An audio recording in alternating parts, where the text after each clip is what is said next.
Good Morning Business, French Tech. Il est 6h43 et le French Tech ce matin, la French Tech est absolument fascinante.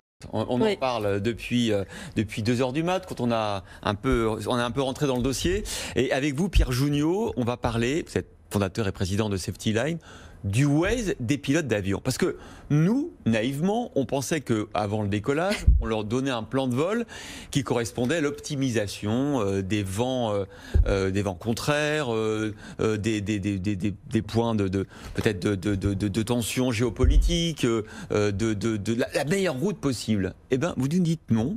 Moi, avec mon outil qui s'appelle OptiFlight, je peux changer la route des pilotes pour justement économiser du temps de vol, économiser du carburant. Le Waze des pilotes de ligne. Oui, alors c'est une bonne définition de parler de Waze, parce qu'en fait on va directement s'adresser au pilote qui lui a peu d'outils à bord pour prendre des décisions. Et donc, à partir des données de vol qui sont contenues dans les boîtes noires, on a tout un tas d'informations sur des trajectoires réellement volées, et donc réellement empruntées. Et donc ça ouvre d'autres possibilités, parce que le plan de vol, certes, c'est un cadre défini à l'avance, mais après, il peut se passer un certain nombre de choses. Et justement, on peut aller demander des routes directes au contrôle aérien, qui les accepte ou non. Mais le fait est que le pilote, il n'est pas conscient de tout ce qui peut exister. Donc nous, on va profiter de l'intelligence collective, en fait, pour apporter des alternatives aux pilotes. Et prendre cette décision jusqu'à combien de temps avant le vol, finalement ? Alors, le calcul se fait au sol en regardant des millions, non, pas des millions, mais des milliers de possibilités sur les différents tronçons. Donc ça se fait juste avant le vol, mais après on embarque ça dans une tablette, et dans la tablette, on a déjà téléchargé un certain nombre d'options, et ces 2 options-là sont accessibles durant le vol, en fait.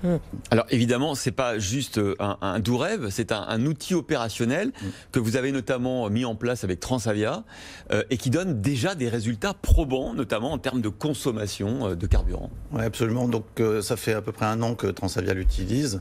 On a donc un peu de recul sur les résultats qu'on a pu afficher maintenant. Donc avec cette solution,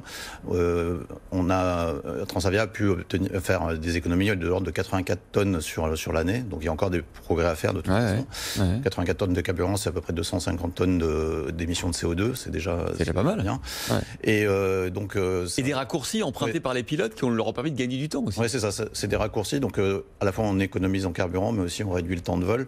Donc on est à peu près sur 2000 raccourcis proposés, et en moyenne 1 minute de gagner à chaque vol. C'est pas mal, 1 minute sur chaque vol quand on l'additionne. Oui, ça fait beaucoup à la fin du compte. On parle de route décidée juste avant le vol, on parle aussi d'altitude décidée pendant le vol. Alors, aussi, dans notre ensemble de solutions, on a une optimisation de niveau où le pilote, justement, qui n'a pas vraiment de moyens à bord de décider, parce qu'il n'a pas toutes les informations, il n'a pas tous les moyens de calcul embarqués. C'est un peu ça la limitation. C'est un peu comme votre voiture qui a un GPS, mais vous utilisez Waze à côté. C'est vraiment on peut faire le parallèle. Et puis, donc en fait, il va pouvoir, grâce à tous les calculs qu'on a réalisés, il peut savoir à quel moment exactement il faut monter ou descendre ou ne pas monter. Enfin, il y a tout un tas de décisions qui sont aujourd'hui un peu difficiles à faire parce que le pilote n'a pas accès à toutes les informations. Donc on est là pour lui apporter cette aide à la décision. Alors cette idée, évidemment, elle vous est venue de votre expérience professionnelle de pilote et d'inspecteur du BEA, du Bureau Enquête Accident, qui vous a permis de manipuler des millions de data. Et donc c'est ce que vous faites aujourd'hui en les exploitant. Oui, alors c'est vraiment dans cette lignée-là. Les données de vol, elles sont très riches, c'est jusqu'à 1000 paramètres par seconde sur un avion moderne.